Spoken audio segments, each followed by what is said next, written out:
Muito é isso, né?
Passamos a 5 minuter.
Mirë mëngjesi edhe se kemi drejtën të gjithëve.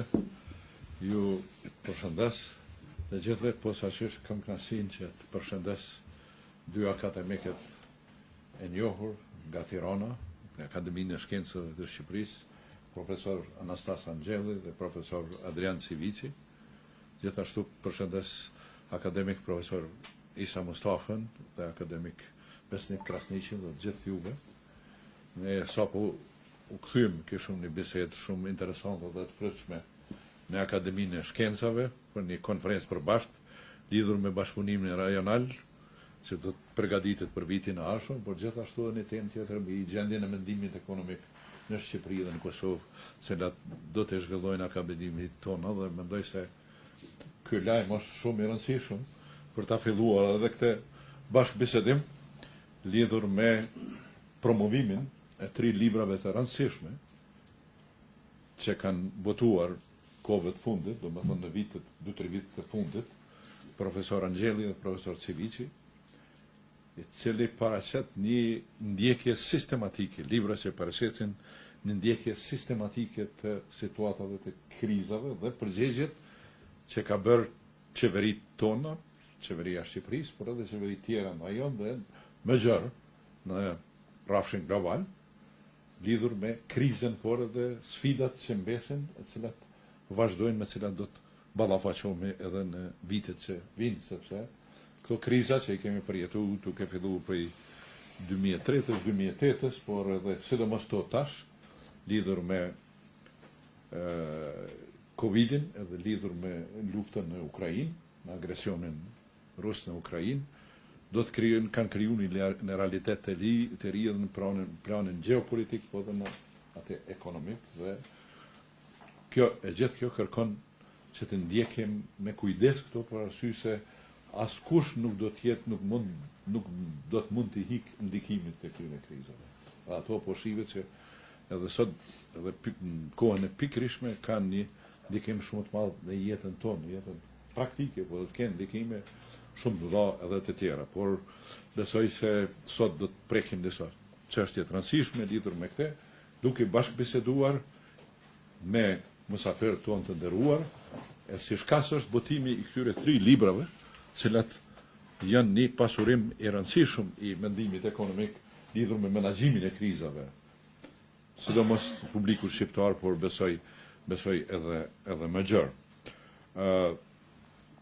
Unë fillim dëshiroj të prezantoj mysafirët tonë, pastaj do të kem një adresim nga profesorët Civici dhe profesor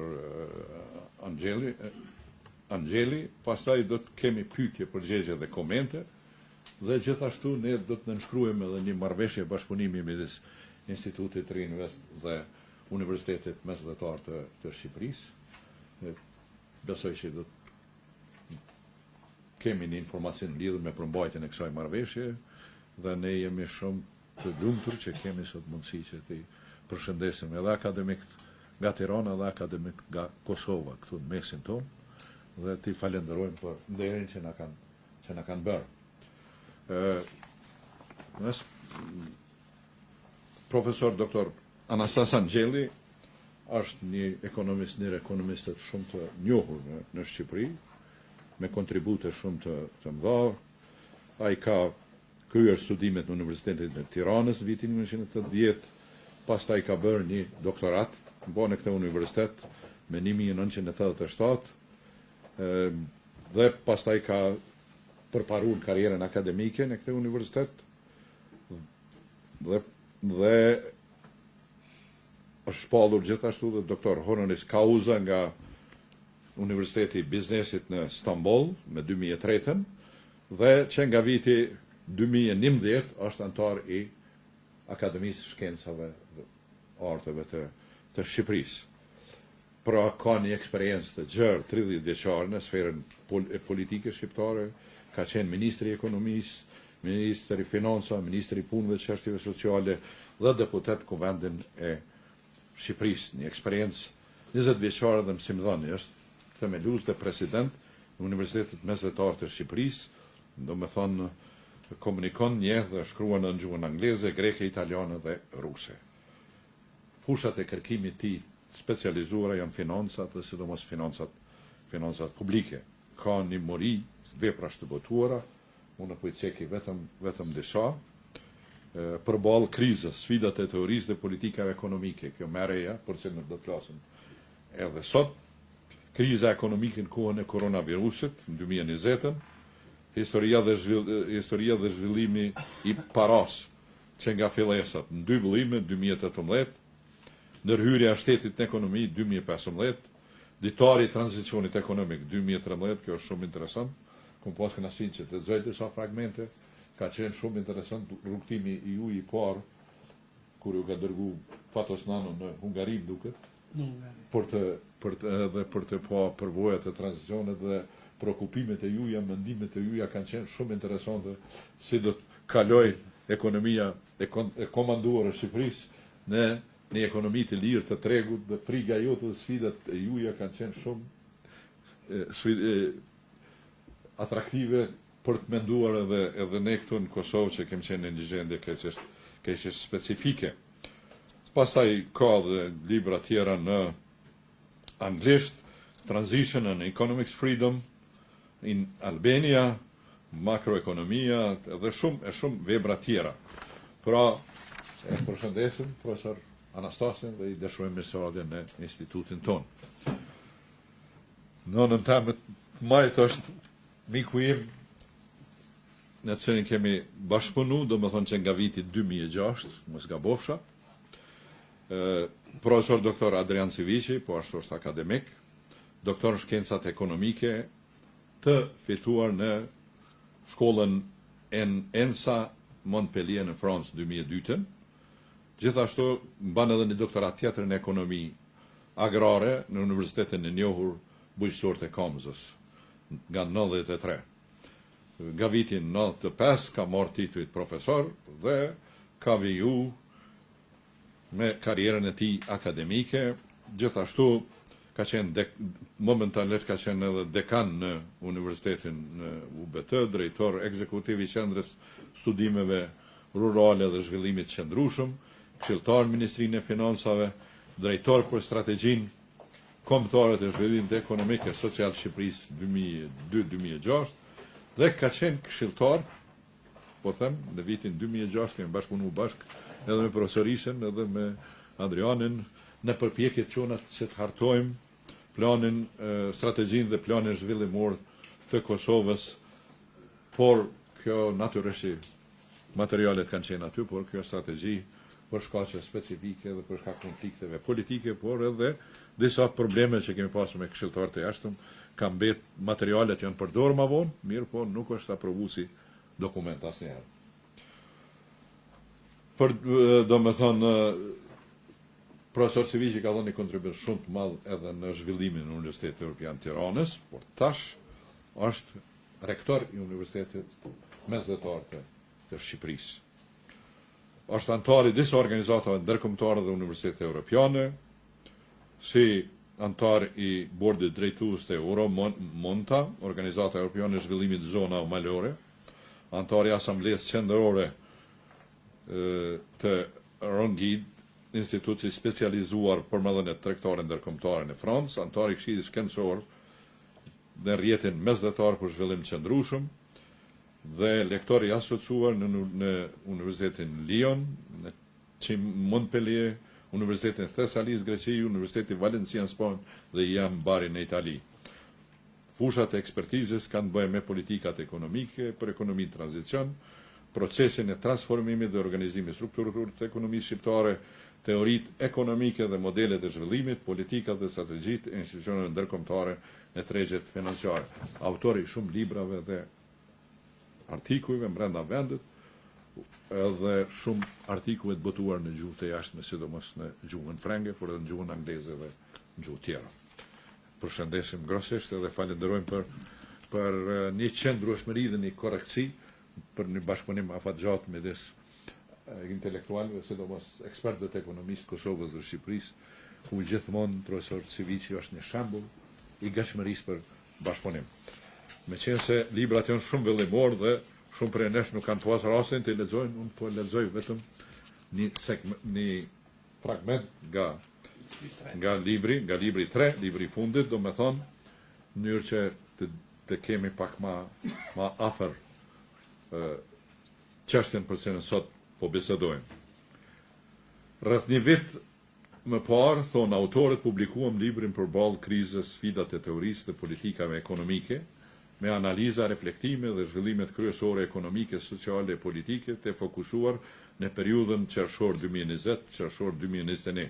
Një libër i konceptuar në një farë mënyrë si një lloj dietari i dedikuar zhvillimeve të përditshme ekonomike e sociale, atyre post-Covid, politikave e masave specifike, zhvillimeve ndërkombëtare dhe pikpyetjeve e dilemave të shumta që shkaktoi periudha e pandemisë së Covid-19. Për Shqipërinë, ashtu si edhe pothuajse mbar botën, koha covidiane ishte një sfidë e vështirë në të gjitha aspektet ekonomike, financiare, sociale, shëndetësore, politike, të biznesit, konsumit, psikologjike e tjera. Gjithashtu, Shqipëria u përballë me provat e ekzistencës dhe eficiencës përballë dukurive, fenomeneve të reja të panjohura, përballë një mënyre jetese, pune, konsumi, shërbime shëndetësore e arsimore të paimaginueshme vetëm pak muaj para krizës së Covidit. Por situata post-pandemike nuk dukej aq optimiste sa u menduan fillim. Papunësia vazhdonte të ishte lartë, inflacioni filloi të ishte shqetësimi më i madh në këtë periudhë post-pandemike, borxhet publike në shumë vende ishin tashmë në nivele alarmante e tjera. Dhe sikur të mos mjaftonin të gjitha këto sfida e shqetësime, në shkurt të vitit 2022 shpërtheu lufta në Ukrainë. Ushtrimi ushtarak Rusi Ukrainës dhe reagimin ndërkombëtar ndaj këtij agresioni i hapën rrugën i krizës të re me cilën duhet të përbollej bota. Natyrisht që edhe Shqipëria nuk mund të anashkalonte efektet të negative ekonomike, financiare e sociale të saj.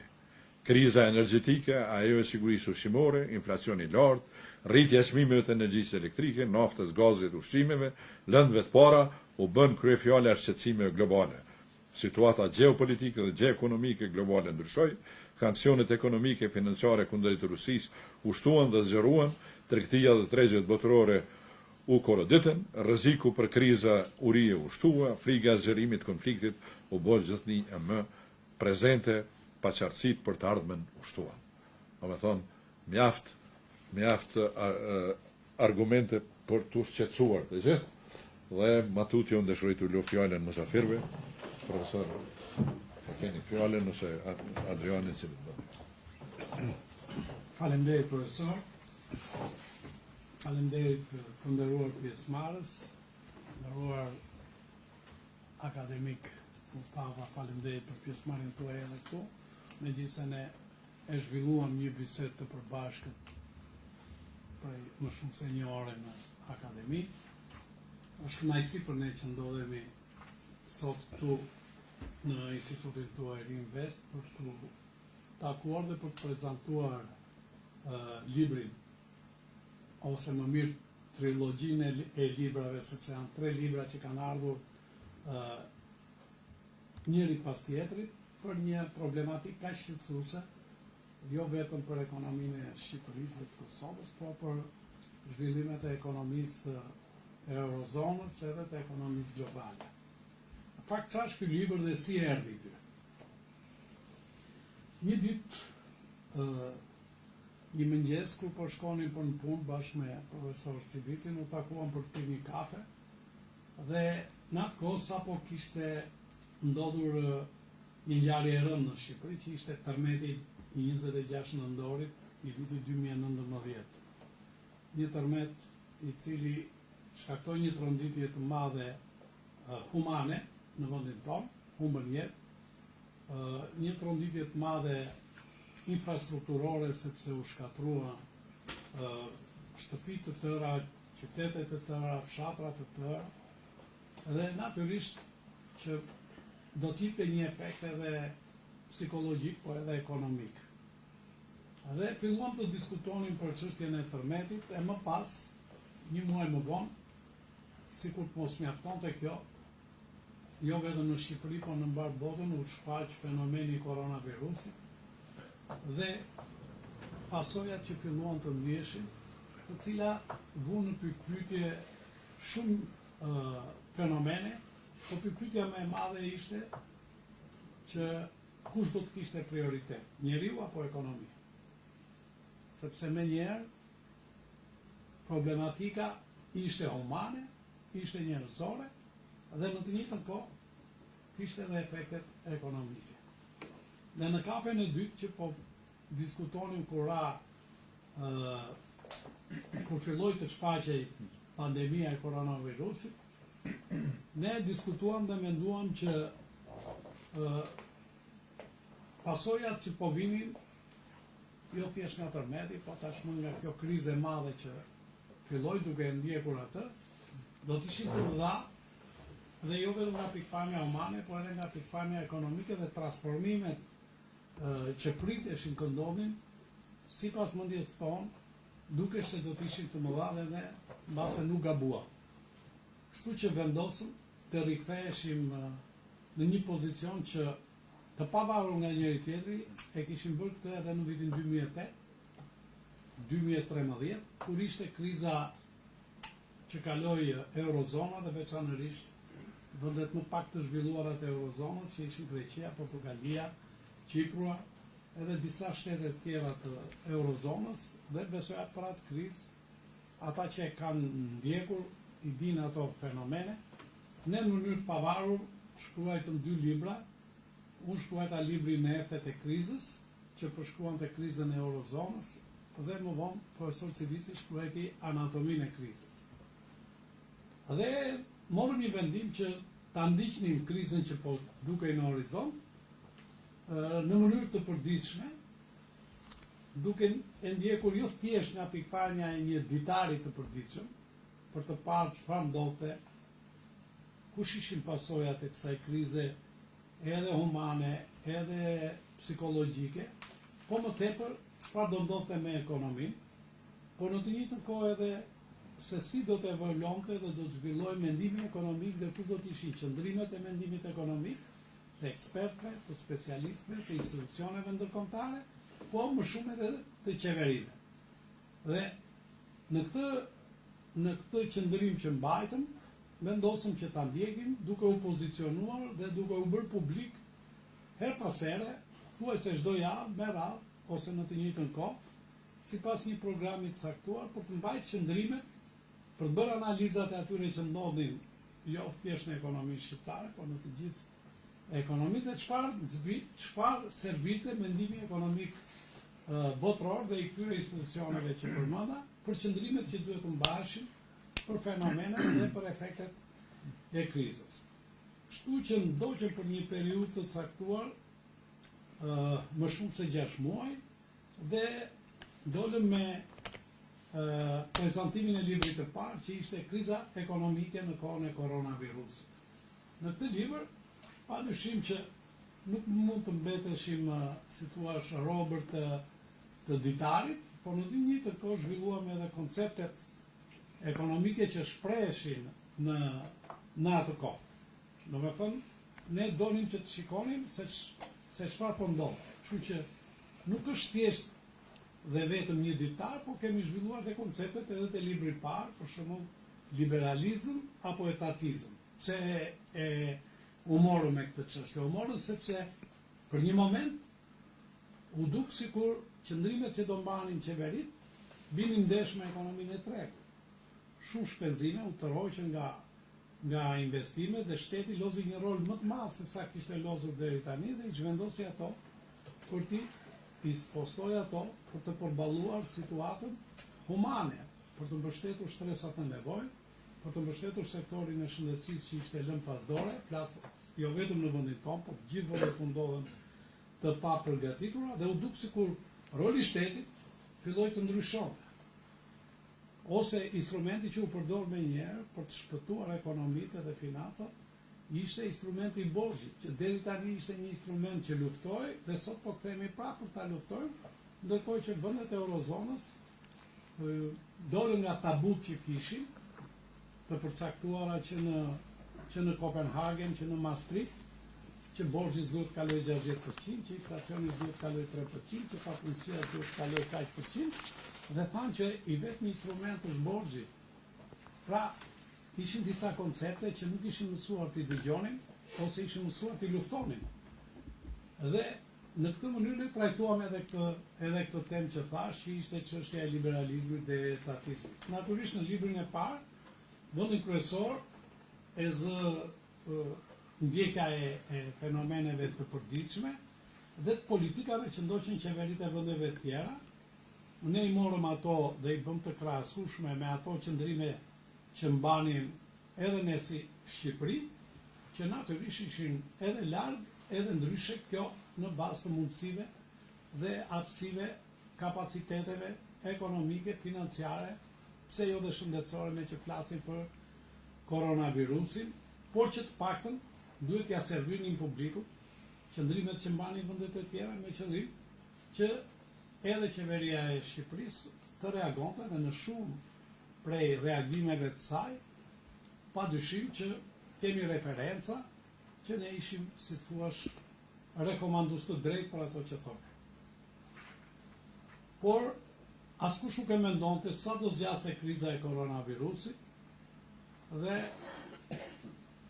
sot që jemi këtu, ne vazhdojmë që të luftojmë me këtë armik të padukshëm, i cili në forma të tjera, ndoshta pak më të zbutura, vazhdon të ekzistojnë në gjithë botën dhe të japi efektet e veta humane, por edhe ato ekonomike. Në një kohë shumë të shkurtër, ndryshimet në ekonomi ishin drastike,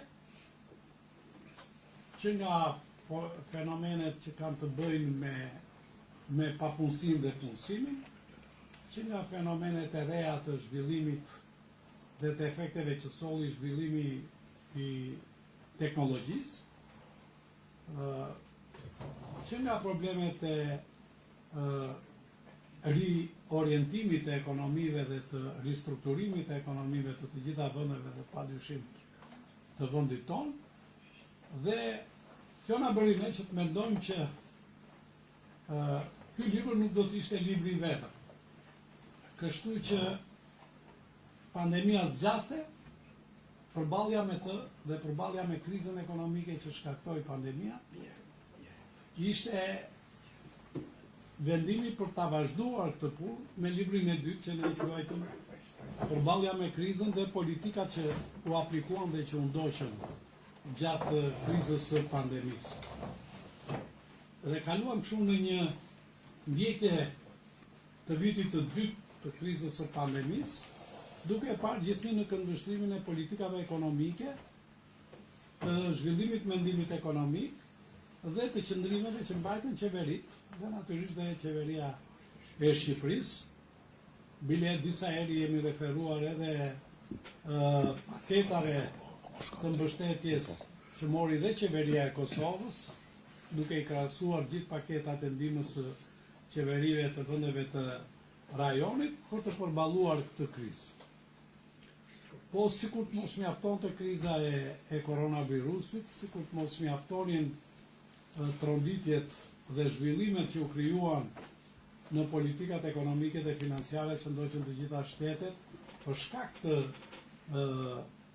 ndryshimeve që ndodhen nga kjo krizë, në 24 shkurt filloi lufta dhe okupimi i Rusisë ndaj Ukrainës, e cila duke ju bashkuar pasojave dhe zhvillimeve të krizës aktuale, pra në momenti që ekonomia europiane dhe globale ra në 2-3 mujor të një pasnjëshëm në rënien ekonomike negative, në recesion ekonomik, dhe pritej të dilte, mori goditje tjetër dhe e minimizoi atë shpejtësinë e daljes nga kriza, dhe tani jemi përsëri në një prag të një krize të re ose të një recesioni të ri ekonomik, për arsye se nga kjo luftë ndodhen shumë ndryshime, shumë të shpejta në ekonominë globale dhe po prekemi edhe vendet tona pa dyshim, sepse jemi në ekonomi të hapur.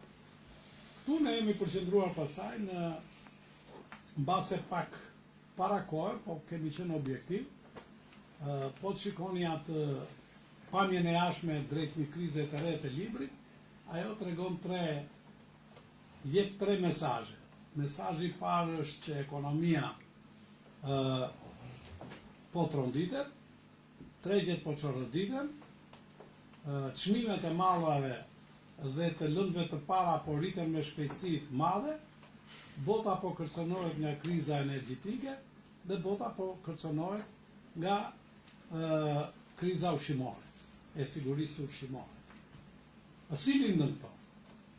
Lindën rastësisht, apo ishin fenomene që tregonin zhvillimet që kishin ndodhur deri tani dhe varësitë ekonomike që ishin krijuar në ndarjen e tregjeve globale dhe në ndarjen e tregtisë dhe të ekonomisë ndërkombëtare. Padyshim që ishin të lidhura me këto faktorë, sepse Europa përdori politikën e sanksioneve si një instrument lufte paqësore, pra sanksionet ekonomike, financiare, diplomatike, për të mos vrarë njerëz, po për të vrarë politikat dhe ekonominë, dhe të gjitha këto shkaktuan këto tronditje që ne sot po i jetojmë.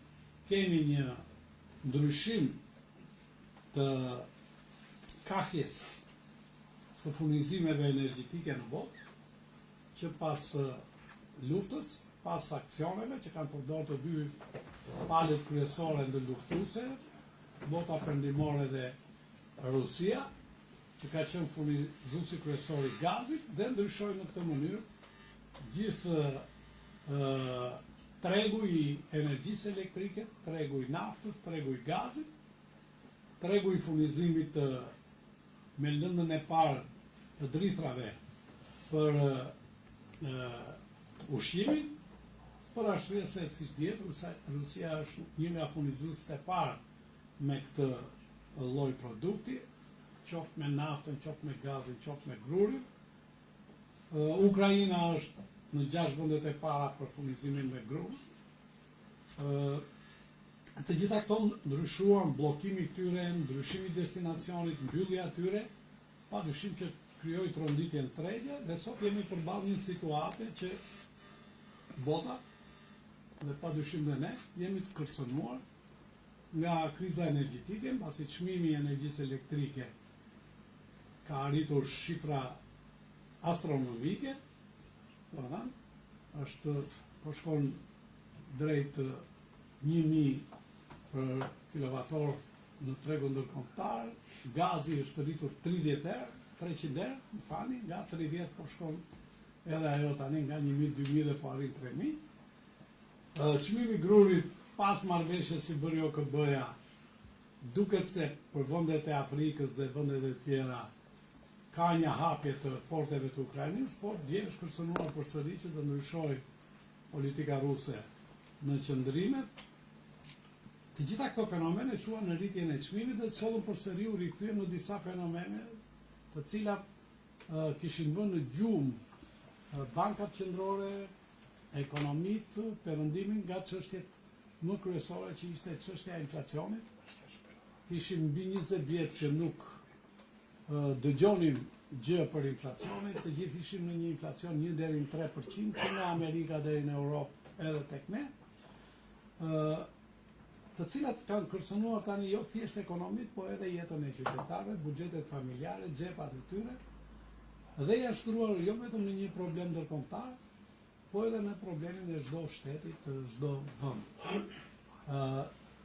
Të gjitha këto kanë vënë mendimin ekonomik përballë çështjeve se si dhe çfarë politikash të reja duhet të ndjekin për të përballur me këto fenomene të reja të krizës, ndërkohë që po ndodhin edhe fenomene më të mëdha që deri tani flisnin të gjithë dhe mbështesnin globalizimin e ekonomisë, ndërkohë që me zhvillimet e fundit, me ndryshimet gjeopolitike që po ndodhin, po ndryshojnë tregjet dhe natyrisht kemi një frenim të globalizimit të ekonomisë. Nuk po themi shpërbërje, po një frenim të globalizimit të ekonomisë. Kemi një rigrupim të tregjeve, një rigrupim të shteteve për të bërë tregti dhe për të ndarë zona të influencës në ekonomi dhe në tregti, të cilat padyshim kërkojnë qëndrime të reja, kërkojnë politika të reja. Për shembull, politika e Bashkimit Evropian kush është sot?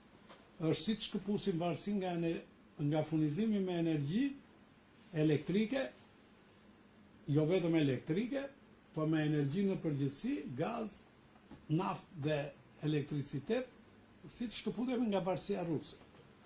Se me sa duket, deri tani kanë qenë të gjithë në qetësi, me marrëveshjet që kanë pas, dhe varësia ishte shumë e madhe. Mirë po që të arrish në mosvarësi, do të duhet kohë që të investohet dhe të riorientohen burimet e furnizimit. Kështu që shkëputja e zinxhirit të furnizimit me këto produkte kryesore dhe me disa lëndë para, të cilat janë shumë të rëndësishme për zhvillimet e industrisë, ka goditur ekonominë e vendeve të Europës dhe të gjithë parashikojnë që dimri do të jetë dimri më i vështirë që do kaloi Europa mbas luftës së dytë botërore.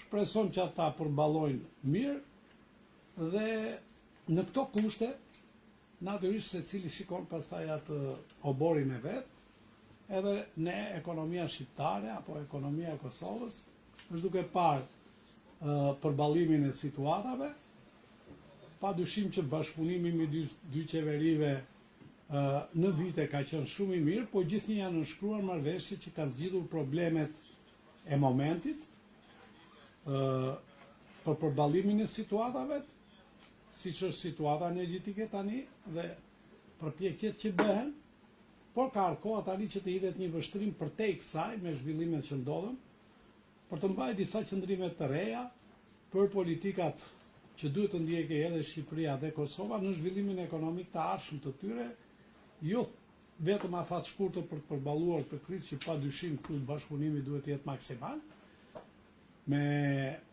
instrumentet që duhet të afrojnë, por për të ardhmen, duke shfrytzuar më mirë kapacitetet që kemi, burimet që kemi ekonomike dhe për t'i alternuar dhe kompensuar ato me njëra tjetrën për t'i zhvilluar në të ardhmen. Në këtë kuadër, në bisedën që kemi zhvilluar sot duke përfaqësuar Akademinë e Shkencave të Republikës Shqipërisë me Akademinë e Shkencave të Kosovës, ne kemi diskutuar dhe gjatë vitit të ardhshëm në një projekt që kemi do të paraqesim në një konferencë ndërkombëtare të gjitha mendimet për një zhvillim të ri të ardhshëm të dy ekonomive dhe për të komplementuar njëra tjetrën në ekonomi dhe në tregti, me qëllim që t'i bëjmë ballë këtyre zhvillimeve të reja. Ka ndodhur fenomene të reja, ndryshime të mëdha. Besoj se kolegu im Civici, një nga bashkëpunëtorët e mi më të mirë në këtë periudhë, jo thjesht për drejtimin e universitetit, por në të njëjtën kohë edhe për nxjerrjen e dritë të këtyre 3 botimeve brenda 2 viteve, do t'ju thotë diçka më tepër, duke ju premtuar që si jemi të sigurt nëse ky libër mbaron këtu me 3 vëllime, për arsye se parashikimet për vazhdimin e krizës duket se janë pak të zymta edhe për një periudhë tjetër, sako që lufta vazhdon dhe ne duhet jemi realistë. Ne do ta ndjekim aq sa mundemi dhe aq sa dim me vëmendje për të afruar mendimin ton publik, mendim shumë i munguar edhe në Shqipëri dhe në Kosovë, mendim ekonomik i cili duhet të jetë më dinamik, me qëllim që aq sa mundemi, aq sa dim të kontribojmë për ta përballuar këtë. Faleminderit shumë.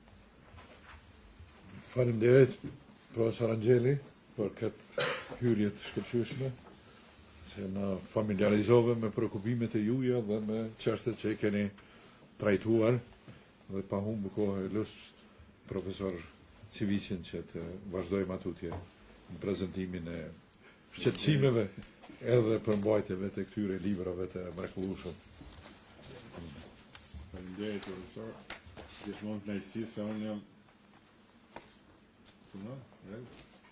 e njohje më e vjetër dhe me shumë kontakte dhe me Reinvestin dhe me shumë kolegë që shikoj këtu.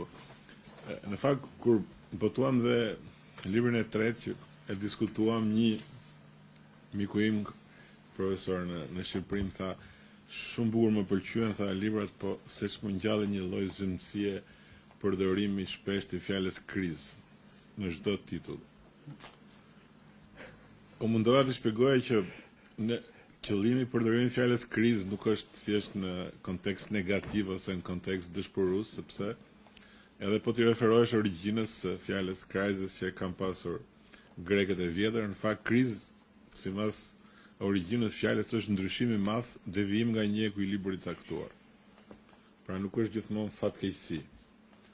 Dhe edhe kinezët që shkruajnë me simbole, fjalën krizë e shkruajnë me 3 lloj simbolesh. Bashkojnë simbolin e smundjes, ilaçit dhe qellit, një lloj perspektive. Pra në vetvete edhe ne përdorim shpesh që krizat janë dhe një oportunitet, dhe në fakt janë gjithmonë një oportunitet, sepse është fatkeqësi që kriza vjen, po kriza është lajmtare e një ndryshimi të madh.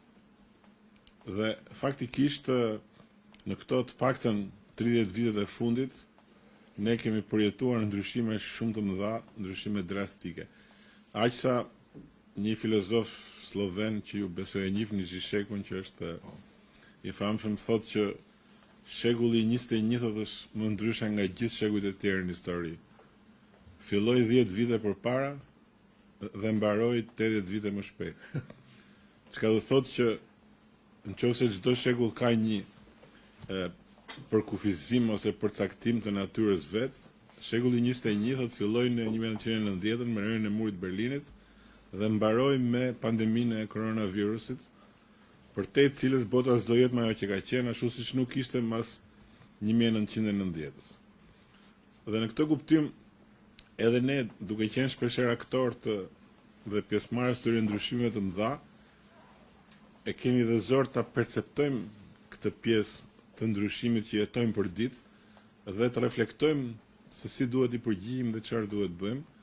Dhe në shumicën e rasteve, pothuajse të gjithë neve, më tepër jemi të joshur çfarë po ndodh në nivel global, çfarë thon aktorët e mëdhenj, çfarë po bëjnë shtetet më të fuqishme dhe më të zhvilluara, kush është debati i institucioneve ndërkombëtare, duke lënë pak pas dore atë lloj angazhimi që duhet, si duhet përkthehet kjo qoftë edhe në miniaturë, në vendimarrjen tonë përditshme të politikave të zhvillimit, në përballimin e këtyre krizave dhe adaptimin me këto ndryshime për të qenë gjithmonë në korrent të asaj çfarë po ndodh.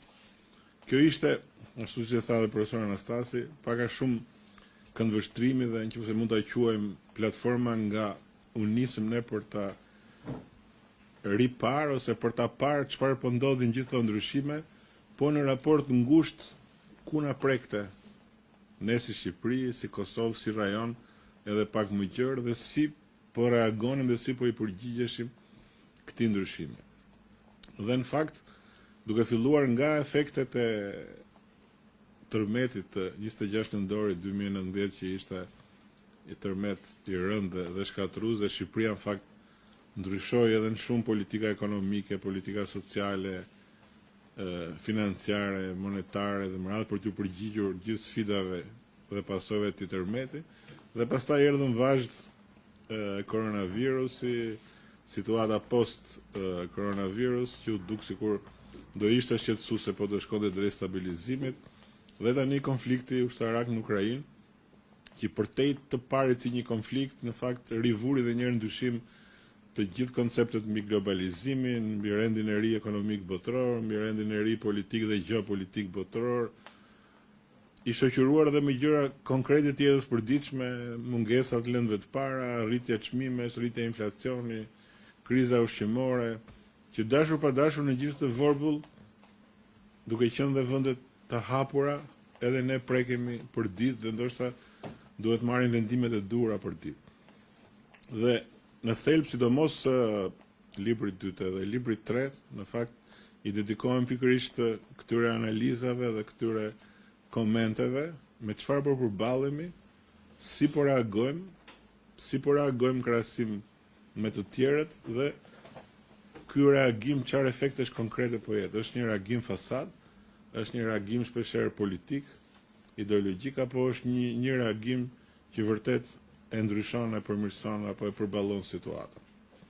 Dhe duke i bërë këtë ndjekje të përditshme në një farë mënyre, në të tre librat është një lloj pulsi analizues, po themi pulsi edhe shkencor dhe akademik dhe studius, për çka ka ndodhur gjatë këtyre 2 viteve e gjysmë me ekonomitë, me shoqëritë, me politikën dhe me zhvillimin tonë. Duhet ndalem pa dashur të përsëris edhe profesor Angelin, sepse profesori bëri një panoramë të plotë dhe të përgjithshme në disa detaje që duke qenë dhe universitet, duke qenë dhe akademik, po duke qenë dhe ekonomist, shumica janë dhe sa më aktiv mundësisht, përballemi me disa fenomene që lidhen në dukje të vogla në raport me këtë krizë të madhe, po shumë të rëndësishme, që kanë të bëjnë në radhë parë me mësimet që nxori apo me sfidat e izolimit Covid, digitalizimi i gjithçkaje dhe përfshirja shumë e shpejtë në atë që quhet revolucioni 4.0. Në fakt, cili përmbledh brenda edhe inteligjencën artificiale, edhe startupet, edhe big data dhe shumë elemente të tjerë që kishin filluar pak në mënyrë më të ngadalt që para 20-30 vitesh, por goditja e krizës koronavirusit e nxori si element të domosdoshëm. Dhe në fakt, përtej një gjuhë të bukur intelektuale që mund ta përmendesh, në fakt sfidat janë jetën e përditshme. Si po e përballojnë dhe po përfshihen shoqëritë tona në revolucionin 4.0, në teknologjitë moderne, në digitalizim, në inteligjencën artificiale dhe me radhë gjithë elementet e tjera. Dhe kjo të çon pastaj në një analizë pak më të thellë. Çfarë buxhetesh kemi ne për kërkimin shkencor për universitetet? Çfarë politikash stimuluese, fiskale apo tatimore kemi për futjen e teknologjive të reja, për investimet që kanë të bëjnë me revolucionin 4.0. Dhe duke analizuar në këtë formë, shpeshherë edhe në mënyrë pak dëshpëruese konstaton që ka akoma shumë retorik dhe pak veprime konkrete që shoqëria shqiptare dhe shoqëria kosovare të mund të përfshihet si duhet. Nga analizat që bënin ka një ndryshim thelbësor për sa i përket profesioneve dhe tregut punës. Një shifër ishte shumë impresionuese kur e kam lexuar, thoshte që 80% e profesioneve të reja që do jenë prezente në vitin 2030 akoma nuk kanë lindur. Domethënë ne po jetojmë në një periudhë 10 ose 20 vjeçare ku po të bëjmë dakord dhe për konceptin se çdo të thotë profesion një grup diesh dhe njohurish në një fushë të caktuar të ngushtë janë duke u krijuar. Dhe shumica e tyre i përkasin botës digjitale, botës teknologjike, i përkasin informacionit, i përkasin teknologjive moderne dhe gjithë elementeve të reja që lidhen me inteligjencën artificiale. Ajo pyetje që bënte që 1776 Adam Smith si pasurohen kombet, në fakt çdo 40 ose 50 vite ka marrë një përgjigje ndryshme sepse kërkesa është një dhe sfida si pasurohen, po rrugët se si pasurohet një komb dhe si zhvillohet janë të ndryshme. Përgjigja aktuale si pasurohet dhe zhvillohet një komb është gjithë procesi që lidhet me revolucionin 4.0, me informacionin, me inteligjencën artificiale. Dhe po të shikosh edhe dinamikat e zhvillimit të shumë vendeve, ato që po arrin ta përfshin si duhet në gjithë procesin e zhvillimit tyre këtë gjë, po bëhen dhe më të pasur, po ecin dhe më shpejt. Kush në një farë mënyrë ka ngelur mbrapa me trenin apo trendin e globalizimit dhe gjithçka që po ndodh, natyrisht që do zhvillohet më ngadalë, do ketë më shumë kriza dhe do thellojë akoma më shumë diferencën me këtë gjë.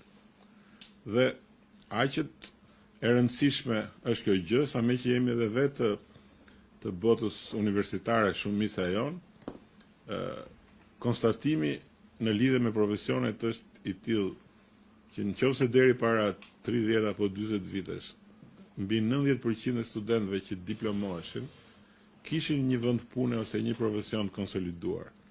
Pra e dinin, fillonin do bëhem kontabilist, do bëhem audit, do bëhem gjithë llojet e profesioneve ndryshme. Sot vetëm 30% e tyre kur mbarojnë shkollën gjejnë një vend pune dhe një profesion të konsoliduar. 70% o e krijojnë vetë, o janë në procesin e përshtatjes me profesionet e reja. Dhe sfida më e madhe që ishte edhe para universiteteve, po edhe para qendrave që kanë edhe angazhim akademik, siç është rasti i Reinvestit, është që t'i përgjigjen kësaj sfide. Në shumicën e rasteve sot, jo vetëm Bashkimin Evropian, por edhe në shumë vende të zhvilluara, në intervistat e punës që bëhen për studentët, pothuajse nuk kërkohet më se çfarë universiteti ke mbaruar. Domethënë ajo që ti ke marrë. Pra, kur shkon bësh një intervistë pune, ti duhet të dëshmosh çfarë grupi njohurish dhe kompetencash ke, s'ka rëndësi se ku i ke marrë dhe si i ke marrë. Dhe kjo është dhe sfida më e madhe për universitetet që si ti përgjigjen kësaj tendence të re për t'i dhënë gjërat më të duara të argumentimin dhe arsyetimin logjik dhe shumë gjëra të tjera të informacioneve moderne që ka nevojë një student sot që formohet. Kështu që në këtë sens edhe në libër ka shumë analiza që janë bërë në lidhje me dinamikat e tregut punës, në lidhje me dinamikat e profesioneve të reja në lidhje me ku po shkon dia dhe njohurit, çfarë kërkohet sot për ta formuar si duhet një student, mbi të gjitha formimi logjik dhe kreativiteti që janë dy nga vetit që duhet i ketë çdo lloj programi arsimor që t'i përshtatet tregut punës dhe njëkohësisht ristrukturimi i ekonomive tona në të dy vendet në mënyrë që të ketë prioritet të investohet dhe të financohet në ato që janë burimet e rritjes bashkohore që vërtet krijojnë një vlerë të re të shtuar të madhe, po ato nuk vinë rastësisht, nuk vinë se duhet vinë, po vinë kur bëhen politikat e duhura dhe ajo që me cilën dhe duhet ta mbyll është cilësia e kapitalit njerëzor. Shoqëritë tona kanë një sfidë shumë të madhe për cilësinë e kapitalit njerëzor. Pra, i cili sot bashkë me kapitalin financiar, reputacional, organizativ dhe më radhë, po bëhet kapitali më i rëndësishëm që siguron eficiencë dhe produktivitet. Dhe ky kapital duhet formuar. Duhet formuar jo vetëm me vullnet mirë dhe me dëshirë, se mund ta ketë shumica janë që kanë profesion universitetin dhe akademinë, por me gjithë politikat mbështetëse dhe largpamëse dhe të hapura, me gjithë tendencat e reja që po lindin në botë dhe ne duhet i përgjigjemi. Dhe në një farë mënyrë edhe shumica e analizave që ne kemi bërë për të shkuar më konkretisht është në këtë fushë, mbi të gjitha duke krahasuar dhe me vendet e tjera, bashkë me gjitha ato krahasimet që tha profesor Angjeli për paketat dhe për gjërat e tjera. Faleminderit. Faleminderit shumë profesor Civici.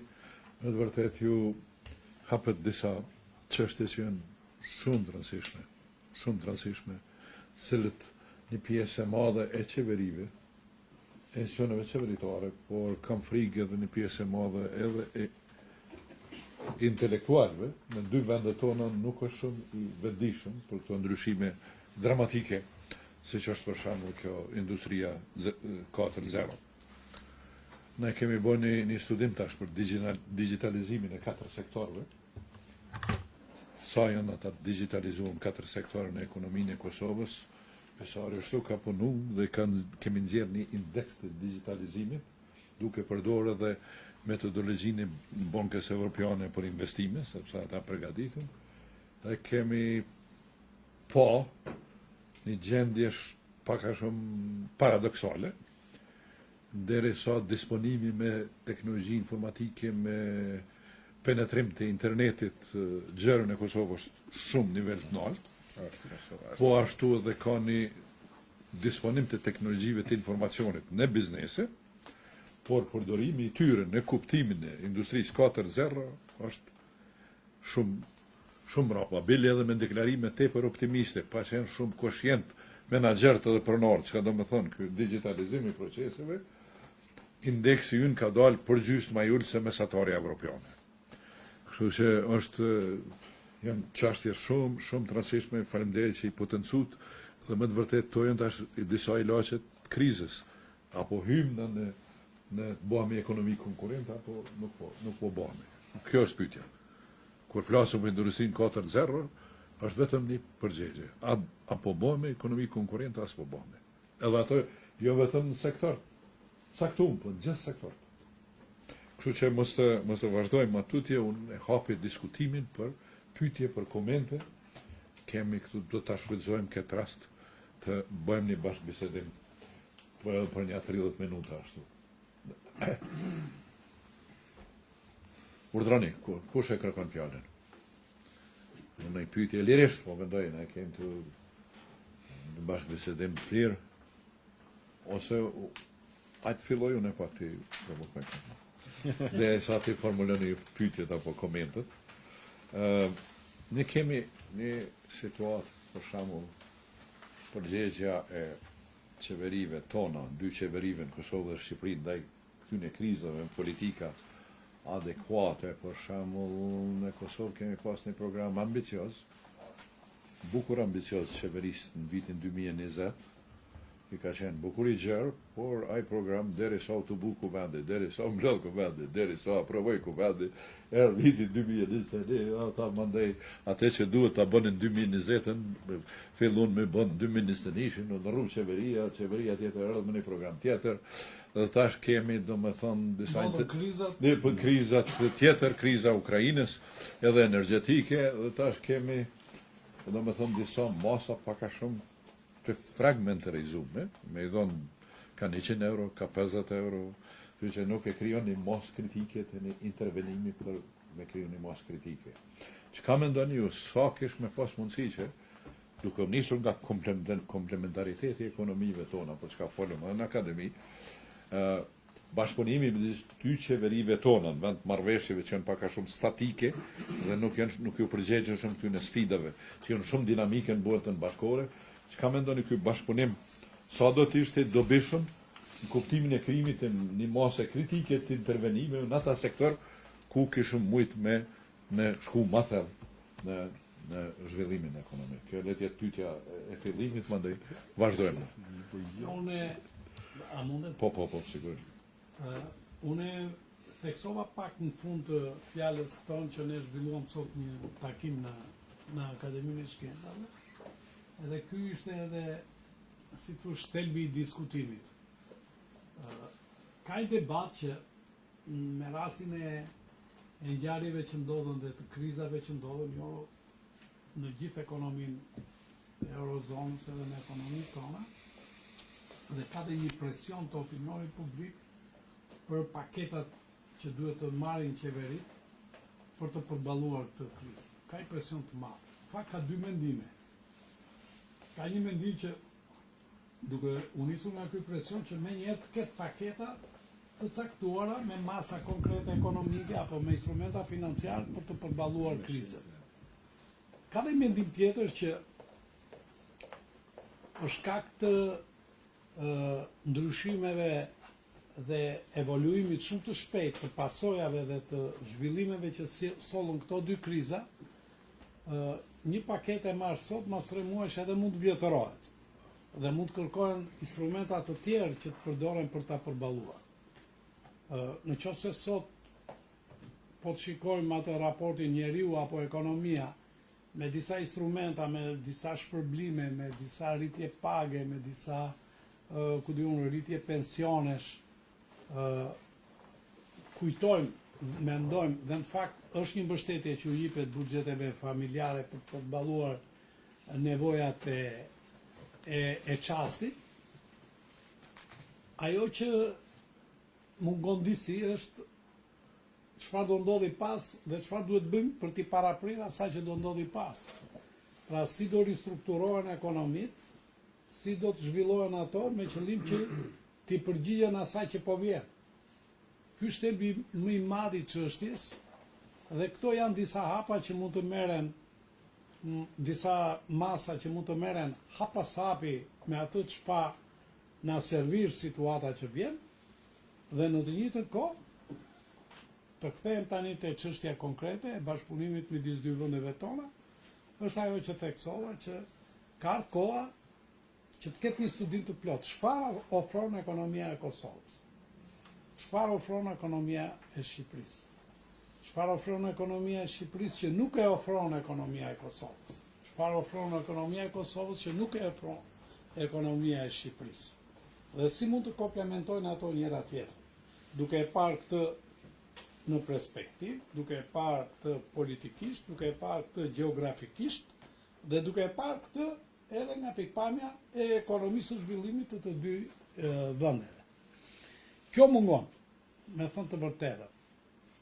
Ne mund të kemi trashëguar një hartë të zhvillimit ekonomik të dy vendeve, të burimeve natyrore të dy vendeve, s'po them pastaj burimeve njerëzore të kapitalit që edhe profesor Celici e përmendi që është i domosdoshëm, po të marrë bujqësinë. Po ne kemi pas një hartë të zhvillimit të bujqësisë së Shqipërisë dhe të Kosovës, të pjellorisë së tokës, po edhe të kulturave që mund të mbyllen dhe të prodhojnë. Ne kemi një hartë shumë të mirë gjeologjike dhe energjetike edhe të mineraleve që prodhojnë të dy vendet.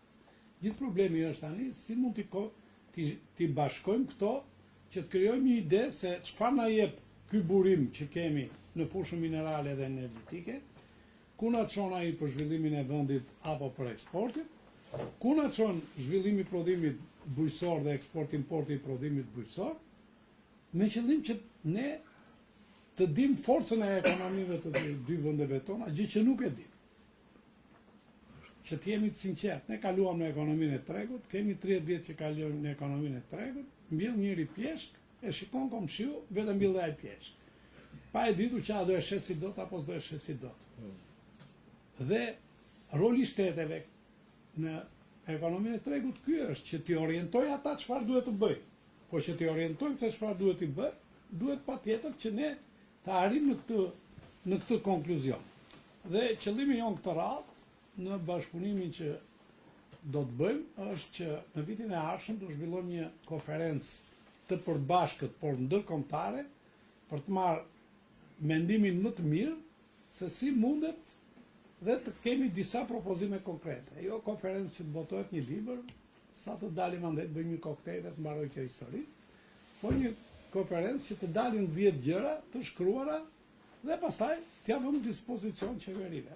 Padyshim që ajo varet nga ata, pastaj sa i dëgjojnë, sa si dëgjojnë, sa vota marrin apo humbasin nga ato propozimet që do bëhen atje nga ana jonë, por është detyrë kjo, sepse siç e thash edhe në krye të fjalës, ka një stepje të jashtëzakonshme të mendimit ekonomik në opinion publik dhe në opinion mediatik. Kështu që është shumë e nevojshme që të bëhet ky bashkëpunim. Faleminderit. Faleminderit, profesor. Një nga problemet, profesor Civiqin të rëdu për të ndodhë. Një nga problemet dhe dilemat që po diskutohet shumë tash është problemi i inflacionit. Edhe ajo që po e quajnë shumë autorë dhe shumë politik bërës, se stagflacioni është e dera, ante portas. Dhe stagflacioni natyrisht është një kombinimi më i keq në situata ekonomike, kur rritet edhe inflacioni, ullet rritja ekonomike, po do me thonë nikosët rritet inflacioni dhe nikosët rritet papunësia. Kjo është ai problemi shumë i madh i stagflacionit. Natyrisht që ne s'mund të themi që jemi stagflacion, se kemi një rritje ekonomike. Rritja ekonomike e Kosovës sipas FMN-s do të jetë dikon 2.8, sipas qeverisë tonë është shumë më optimiste, dikon 4-5. Por inflacioni në Kosovë momentalisht është 14.2 në korrekt është, si kemë dhonat e gushtit të ende, ndoshta kanë dalë. Inflacioni në Shqipëri ishte 9 dikun, dhe Kosova ishte në mesin e vendeve me një inflacion më të lartë në një shoqëri me vendet e Baltikut, që ishte shumë interesante, vendet e Baltikut me inflacion të lartë, dhe në këtë rajonin tonë, vetëm Bosna kishte më të lartë inflacioni se Kosova dhe natyrisht Turqia. Do me thonë, na jem dikun mesin në 10 vendeve në Europë që kanë inflacionin Kosovë më të lartin. Dhe kjo është padyshim një problem dhe është presioni politik i cili bën presion të politik bërësit që të marrin masa se ja, e tu japëm ka 50 euro gjithkuj, pensionerve gjithkuj, ja japëm ka 100 euro dikuj, po muj tjetër nuk i gjenë më ato 100 euro, kërë që janë hargjohen 200-300 milion, efekti ka nështë një efekt në rritin e kërkesës, kur kumulohet grejt ajo punë, por në përgjithësi të ne për shembull kemi edhe ngecjen e investimet publike, realizimin e investimeve publike, që ka ndikim recesionues në uljen e rritjes ekonomike. Kështu që janë probleme edhe në Shqipëri, besoj janë ngjashme, edhe pse inflacioni është më i ulët. Kisha dashur një koment për ju, profesor. Problemi i inflacionit, se ne jemi të gjithë ekonomistë këtu, në shumicën e rasteve trajtohet thjesht dhe vetëm si fenomen monetar. Po në fakt, inflacioni është dhe fenomen strukturor që pasqyron gjendje të caktuara të ekonomisë, prodhimit dhe konsumit. Edhe në Shqipëri, si këtu në Kosovë, ndoshta në Kosovë është pak më i ndjeshëm për dy arsye, sepse bashkohet inflacioni i euros në vetvete me inflacionin e ekonomisë, që është këtu, ka një kumulim të dy inflacioneve që është më i lartë. Në Shqipëri akoma duke pasur lekun, kemi dhe një mundësi që me politika monetare, me normën bazë të interesit, të mund ta luftojmë aq sa mundemi në mënyrë më modeste. Meqense folëm dhe për krizën, që në dorë dhjetor të vitit 2021, pas përthyer lufta në Ukrainë, u fol që 6 mujore i parë dhe ndoshta edhe gjithë viti 2022 do ishte një vit inflacionist. Shkak kryesor ishin politikat për përballimin e pasojave të Covidit, politikat super relaksuese monetare të bankave qendrore dhe të gjithë paketat financiare të qeverive për të përballuar efektet e koronavirusit, të gjitha natyrave, për të ndihmuar biznesin, individin dhe shumë gjëra të tjera.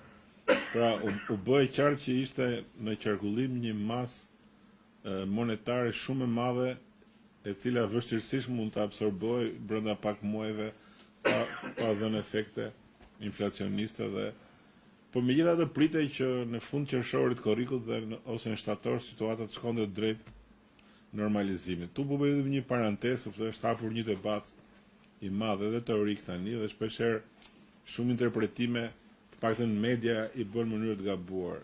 Inflacioni do ulet ose do kontrollohet. Inflacioni nuk ulet. Inflacioni stopon aty ku është, ti mësohesh me një gjendje të re dhe pastaj nuk rritet më që të bëhesh shqetësues. Se koncepti që inflacioni do ulet është shumë relativ dhe shumë i cekët për të menduar që do rregullohet do rritja në ekuilibrumin e ri. Pra,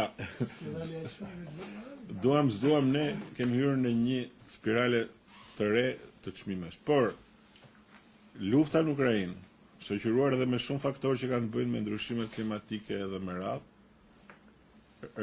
vuri ndyshim shumë nga këto filierat ose rrjetet tregtare, furnizim me lëndëpara, kosto transporti, dhe shoqëruar edhe me vështirësitë e çmimit të naftës, gazit, pra një përzierje elementeve gjeopolitik, strategjik, ushtarak, po edhe konkret, bëri që tani problemi numër 1 në gjithë botën të jetë inflacioni. Natyrisht vendet e kanë të dy natyrave inflacionin. Inflacionin që përcaktohet dhe varet nga ekonomia e tyre brenda dhe ai që quhet inflacioni importuar. Shqipëria për shembull vazhdon akoma një pjesë konsiderueshme, gati rreth 1 miliard euro afërsisht e ka import produktesh ushqimore, agroushqimore të lidhura bashkë. Dhe inflacioni përderisa këto produkte në tregjet kryesore europiane, po edhe tregjet tjera janë me çmime inflacioniste, ai inflacion do vijë në Shqipëri. Dhe ka ardhur. Dhe ajo që është më shqetësuese nuk është inflacioni mesatar, po themi 6.7 apo 7.1 tani që prap konsiderohet më i vogël në rajon. Por duke pas parasysh fuqinë blerëse, e cila gryhet në mënyrë të veçantë për shtresat më vulnerabël nga inflacioni, inflacioni i shportës që janë produktet bazë dhe shërbimet bazë mund të jetë mbi 12, mbi 15. Pra efekti në gjithë politikat sociale, pensioneve dhe gjërave dhe në ndikimin e uljes fuqisë blerëse është ke shtresat më vulnerabël që ka shoqëria. Pa folur pastaj për ndikimet e tjera ke depozitat apo ke çmimet në përgjithësi. Dhe mendoj që politikat antiinflacioniste për vendet vogla siç jemi neve, kur inflacioni është kaq strukturor dhe kaq endemik në nivel global, janë ato që quhen politika anticiklike, janë shumë të kushtueshme, shumë të vështira dhe ne nuk i bëjmë dot. Përballimi i efekteve të inflacionit mund të bëhet me politikat e mbështetjes sociale apo lehtësira ndryshme tatimore apo fiskale për ndikuar sadopak në kostot e prodhimit që mos reflektohen pastaj në çmimet larta kur është fjala për biznesin apo për të balancuar sadopak fuqinë blerëse të një pjese të familjeve. Bile bëj një debat se me që jemi edhe kështu në bisedë lirë edhe në nivel global, po veçanërisht për vendet e zhvilluara, që çfarë formule kemi për të dalë nga kjo situatë. Dhe ishte shumë dëshpëruese që të dy formulat që jepnin ishin formula me kosto të mëdha. Formula e parë ishte nuk bëjmë dot gjë, shumë, do jetë një periudhë 5 ose 10 vjeçare me inflacion të lartë, derisa të fillojmë të absorbojmë gradualisht. Po për 5 ose 10 vjet efektet ekonomike dhe sociale janë shumë të mëdha. Ose kush është që është marrë çik më shumë do me bankat qendrore, me financat, është ai që quhet efekti Volcker, ish presidenti Federal Rezervës, i cili tha unë luftoj inflacionin me një goditje për 6 muaj. Dhe në fakt i bëri normat bazë të interesit 20%. U rrit çmimi i kredis, u rritën të gjitha, po për 6 muaj duke vrarë atë që quhet kërkesa, e vras kërkesën dhe në moment situata mund stabilizohet, fillojmë prapë nga e para. Por vendet si ne janë shumë aventurore që të mendoshin mund ndërmarrësh politika të tilla aq më tepër kur je i ekspozuar nga inflacioni i lartë në gjithë tregtinë apo gjërat që ke. Edhe aq më shumë Kosovë që Banka Qendrore Europiane duhet ta marrë vendimin për inflacionin e euros, që s'bën dot asnjë lloj gjëje vet. Kështu që mendoj për të përfunduar që ajo që mund të bëjnë qeveritë tona në këto momente është kombinimi i politikave të mbështetjes sociale për të amortizuar sadopak ngryerjen e fuqisë blerëse, sidomos për shtresat në nevojë, dhe një seri masash që lehtësojnë kostot e biznesit, që e lën njerë të funksionojë, që mos falimentoj, e mbajnë si thua në jetë, por nuk e stimulojnë që të ketë çmime të larta, se pastaj shkojnë zinxhir të gjitha bashkë. Faleminderit Adrian. Profesor Angeli ka të shtoj diçka në këtë çështje. Me që pyetja ishte pak më e gjerë, në fakt do shtoja këtë që në vazhdim të asaj që tha profesor Civici, që metoda tradicionale e luftimit të inflacionit kur ai kalon të kufit e kontrolluar nga 3%, dhe jo në rast të krizash, ka qenë një instrument i politikave të bankës qendrore nëpërmjet politikës së interesit. Dhe kjo është edhe sot, padyshim, kryesorja sot lidhet bordi i Bankës Qendrore Europiane, mos është mbledhur dje, jam i sigurt, dhe do ta riste përsëri. Dhe kjo do vazhdoj padyshim nga gjitha bankat qendrore që të përdoret si instrument. Po këto dy kriza, si thuash, devijuan pak nga instrumenti kryesor. Dhe profesor Civici tha, nuk është një krizë kjo që mund ta përballojnë vetëm bankat qendrore. Nëse shkojmë me këtë mendim, do kemi një 10 vjeçar të mirë, do vazhdojmë me politika të larta interesi. Kjo është një krizë që përveç instrumentit shtrëngues, pa për të kaluar nga ato politikat lehtësuese që u përdorën deri tani, përveç politikës shtrënguese të instrumentit të rritjes së politikës së interesave, duhet të shikojmë ekonominë. Nuk është më çështje vetëm e bankave qendrore, tani është dhe çështje e qeverive, me masat që thamë për ta lënë biznesin, për të qenë fleksibël, për të ndihmuar shtresat në nevojë, pa kemi një riorientim të buxheteve ndryshe nga herët e tjera. Politikat financiare, politikat buxhetore, politikat fiskale ndryshojnë. Janë dy drejtime kryesore ku ndryshojnë. Ndryshimi i parë është human, shtresat në nevojë, aq sa të kenë fuqi buxhete për t'i mbështetur që të përballojnë të rritje çmimesh, të inflacion, të situatë ekonomike që u krijua. Padyshim ka dhe i çika e devijimi që po bëjnë vendet e zhvilluara, nuk po flasim për vendet tona, që janë hedhur në shpenzime ushtarake që s'kish ndodhur ndonjëherë, në këto që pas luftës dytë botërore, Gjermania për herë të parë rriti buxhetin e ushtrisë. Mirë, po këto pare që ikin nga një drejtim i caktuar, ose nga investimet, ose nga mbështetja që u jepej njerëzve në nevojë. Kështu që është komplikuar pak situata dhe duhet kërkuar instrumenta dhe politika të reja. Dhe çështja më e rëndësishme është pse erdhi kjo. Ne kemi shumicën e inflacionit të importuar. Edhe Shqipëria, edhe Kosova, për shkak të bilancit eksport-importit, të llojshmërisë së produkteve. Atëherë ne duhet të vrasim mendje që kush nga këto produkte na i shkakton peshën më të madhe. Dhe si mundet ato t'i sigurojmë në një rrugë tjetër brenda vendit apo jo. Ato që thash pak më parë, që mbolli pjesht, mbolli shalqi, të gjithë vrapuan me mbjell shalqi, edhe pse shalqiu nuk shitet ose pjeshka nuk shitet. Dhe nuk mbyllte njeri më grur. Dhe pastaj tham ku ta gjejmë grurin. Kështu që kërkohet një vizion i ri për të ristrukturuar ekonominë, për ta orientuar biznesin privat, politikat e reja, që të zvoglojnë masën e atyre produkteve që importohen dhe që kanë peshë specifike më të madhe të inflacionit të importuar.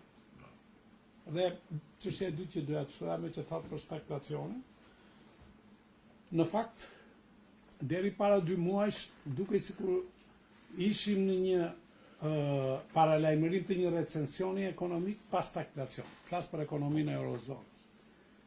Duket që ekonomia shqiptare, edhe ekonomia e Kosovës, me këtë inflacion që ka deri tani, dhe me këtë rritje ekonomike që prezanton deri tani në 6 muajin e parë dhe parashikimi që bëjnë institucionet ndërkombëtare deri në fund të vitit, nuk rrezikohet të bjerë në stagflacion. Dhe kjo është pozitive, që të jemi edhe të hapur edhe të sinqert. Duket që nuk kemi një rrezik deri tani. Ndërkohë që ekonomia europiane, të paktën nga të dhënat e ditëve të fundit, 2023 rrezikohet që në dimër të bjeri dhe në stagflacion, pa të ketë një harmonizim, një kombinim, se harmonizimi nuk i shkon kësaj këtij fenomeni, të ketë një kombinim të 2 fenomeneve negative, edhe të rënies ekonomike edhe të inflacionit, edhe të recensionit ekonomik edhe të inflacionit lartë. Kurse ajo që deri tani po e mban këtë, është që ende nuk ka dhënë goditjen përfundimtare tek fenomeni i papunësisë siç e dha në kohën e Covidit.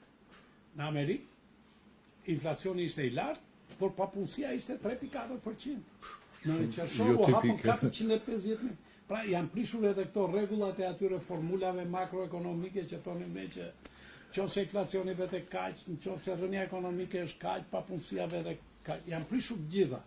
Janë prishur gjitha edhe për shkak të ngjarjeve të reja që kanë ndodhur, që i përmendi pak profesor Sivisi, të teknologjive të reja, të profesioneve të reja, se ne thamë që në 2030 80% do ketë profesione të reja dhe nuk thamë ato tjetrin që po 80% e atyre të ekzistuesve nuk do jenë më.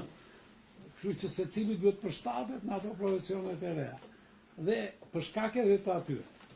Kështu që çështja e stagflacionit tani për ekonominë e eurozonës nëse situata, sepse gjithnjë është e lidhur me situatën e luftës, është e lidhur me politikat e sanksioneve që janë vendosur, me krizën energjetike dhe të krizën ushqimore dhe të lëndet para, të shkëputjes së zinxhirit të furnizimeve, nëse këto do vazhdojë, atëherë është i mundshëm edhe një stagflacion në vendet e eurozonës, por ne të paktën për këtë vit unë kam besim që nuk ne jemi në periudhë inflacioniste, po jo stagflacioniste.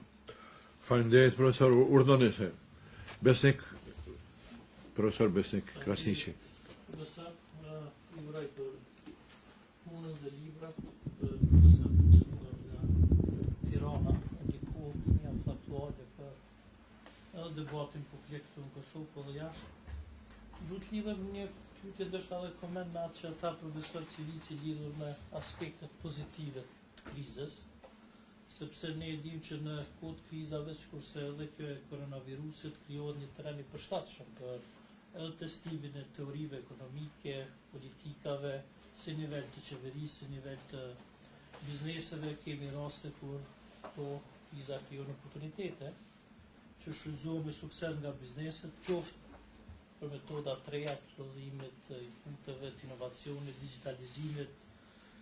Një shembull konkret është lufta në Ukrainë, në Kiev kanë qenë të koncentruar diku mbi 100.000 zhvillues të softverëve, e cila me automatizëm brenda natës është dashur me kontraktorë të ndryshëm botëror, global, me gjetë zgjidhje ose në Ballkan ose në vende tjera.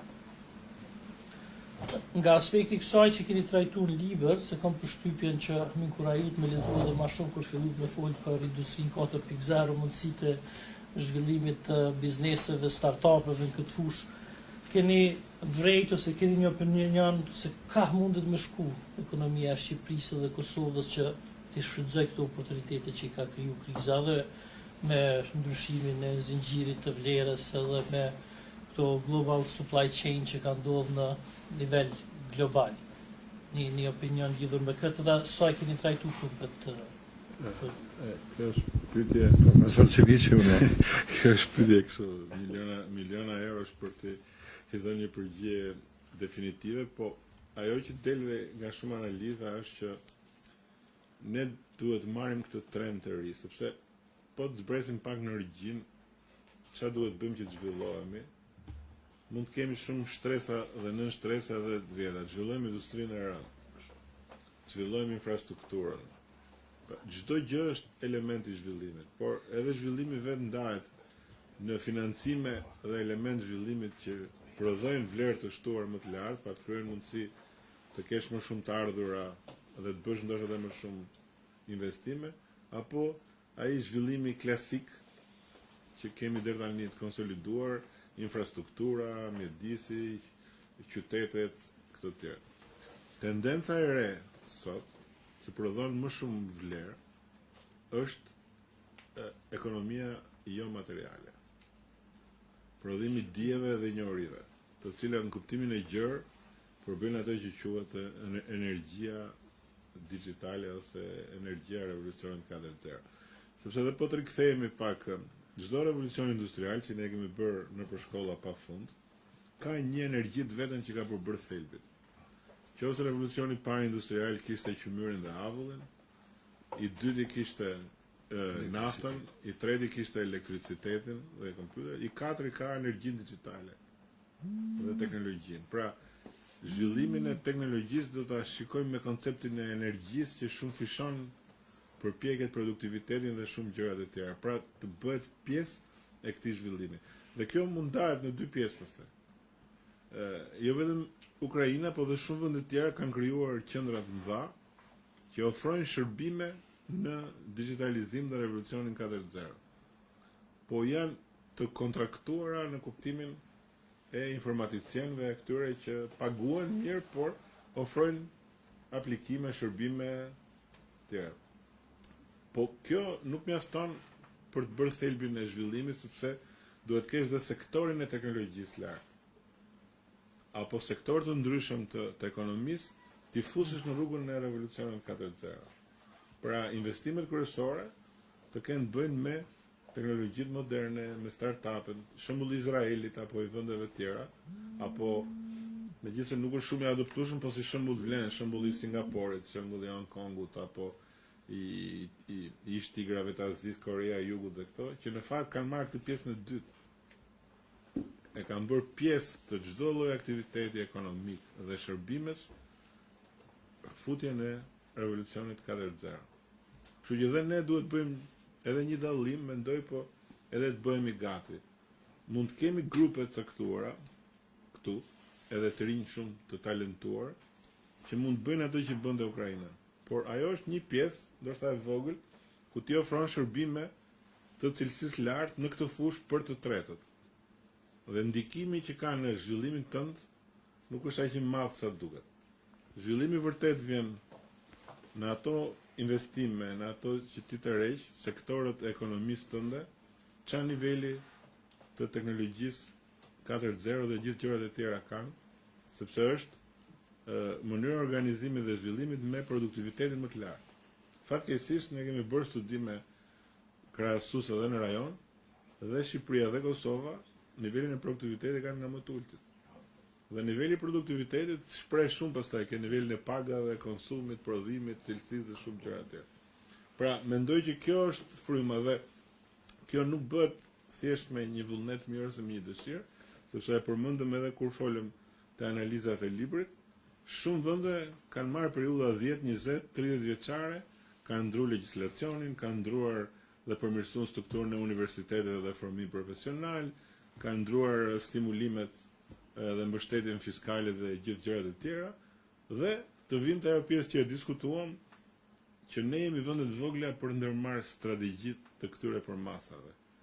Po nuk bëm një komplementaritet midis nesh, qoftë edhe përtej Shqipërisë dhe Kosovës, dhe me Maqedoninë dhe me Malezi edhe më gjerë, jemi treg i vogël, popullsi e vogël. Unë kam punuar, profesori ka qenë ministër edhe di shumë mirë, unë kam punuar disa vite në strategjinë kombëtare e zhvillimit ekonomik dhe social të Shqipërisë dhe sa herë vinin kur fitej për investimet e mëdha, thoshin po kaq territor, kaq popullsi, kaq treg, si do Politikë të ndryshme taksash. politik taksash, edhe pa lidhje kuruzore, pa shumë gjëra të tjera, investimet mëdha nuk vinë.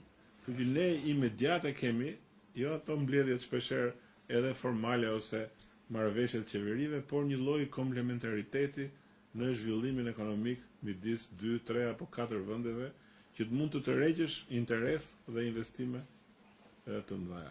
Unë e mendoj të ardhmen dhe pa një kapital njerëzor cilësor, ne folëm me profesorin edhe kemi diskutuar për si është mendimi ekonomik në Shqipëri, po dhe po të shikojmë çfarë lidhjesh kanë produkti i universiteteve tona me këto kërkesa që përmendëm, edhe aty ka shumë për të bërë.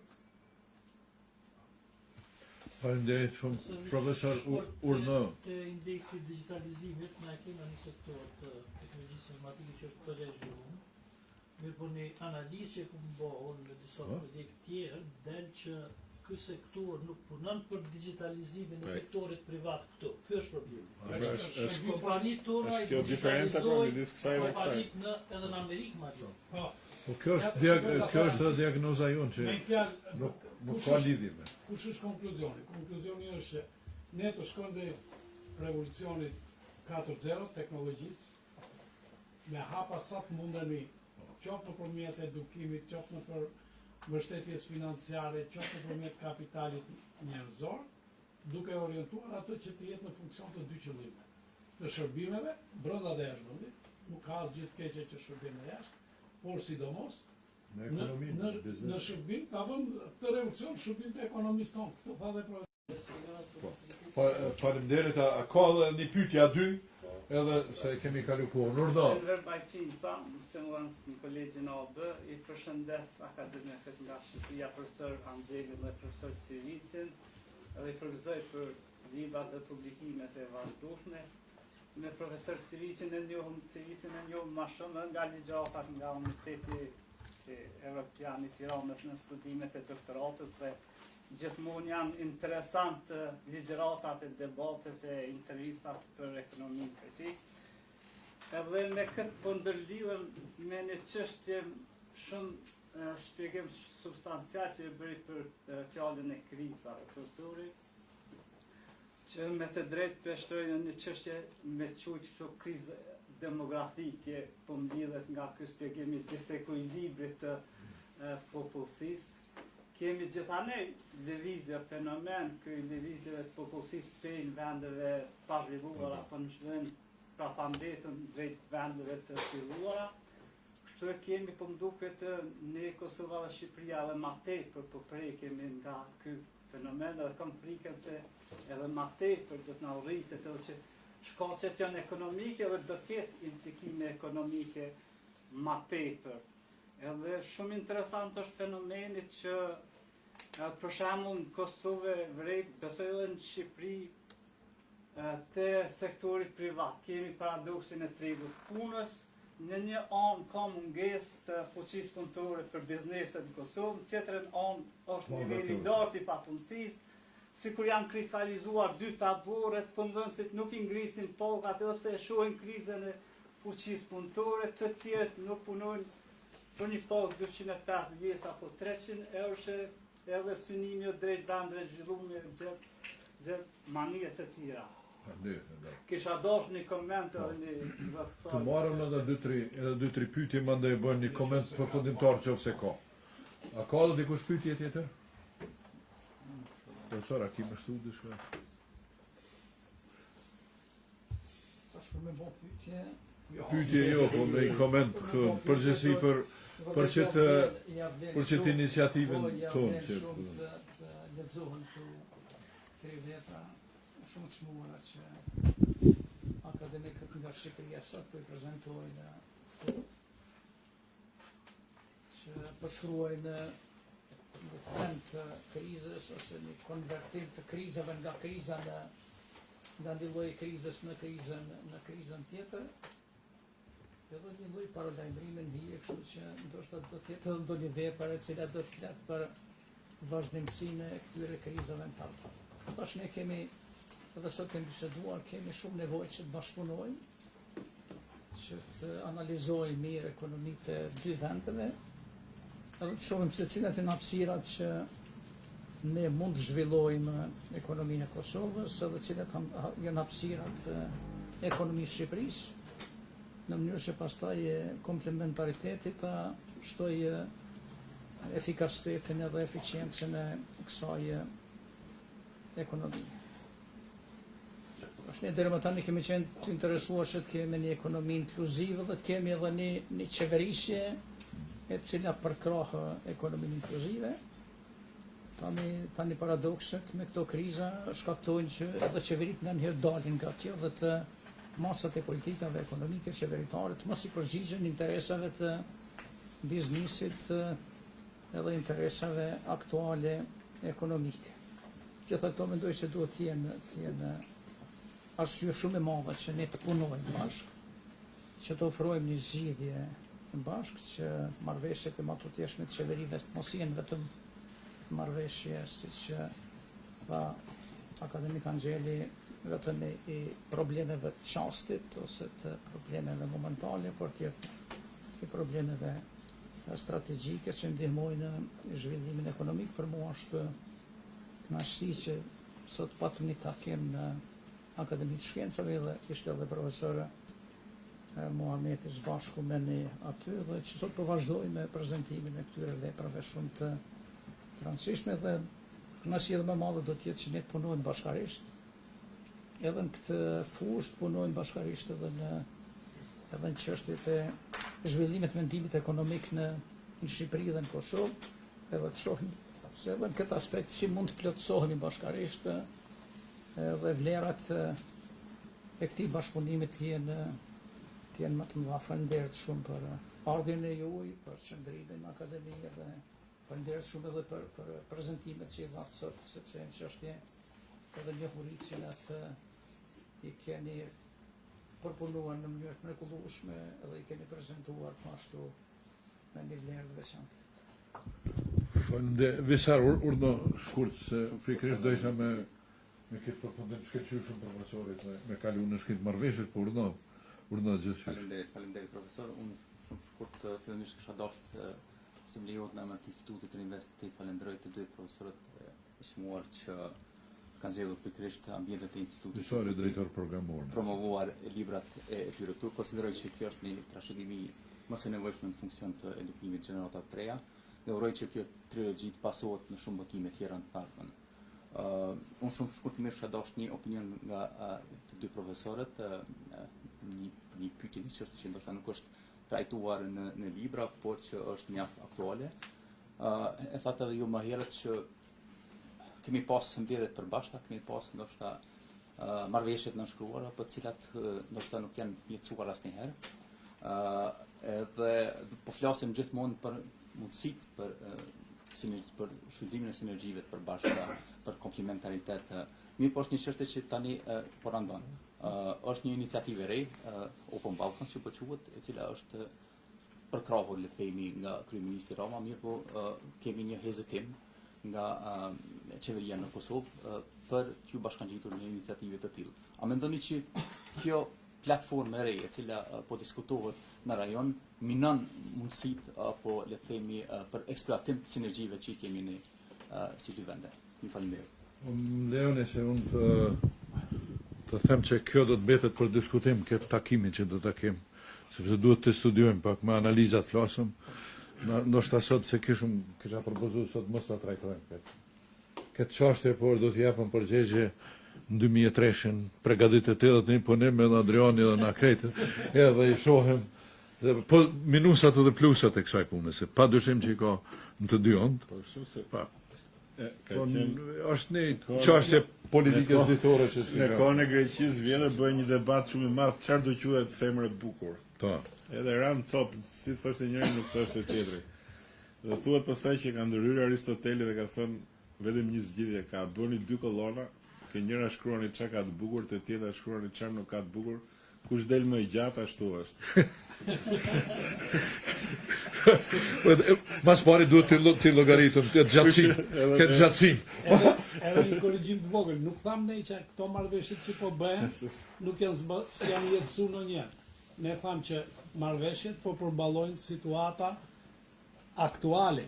Ne jemi Na fal shkurt ne përqendrume. për problemet që kanë ndodhur dhe është shumë pozitive që bëhen. Ne tham që ne në akademi vizituam për një studim për zhvillimin e ardhshëm komplementar dhe sfidat që kanë të dy ekonomitë e vendit tonë. Sa për saksim. Faleminderit shumë.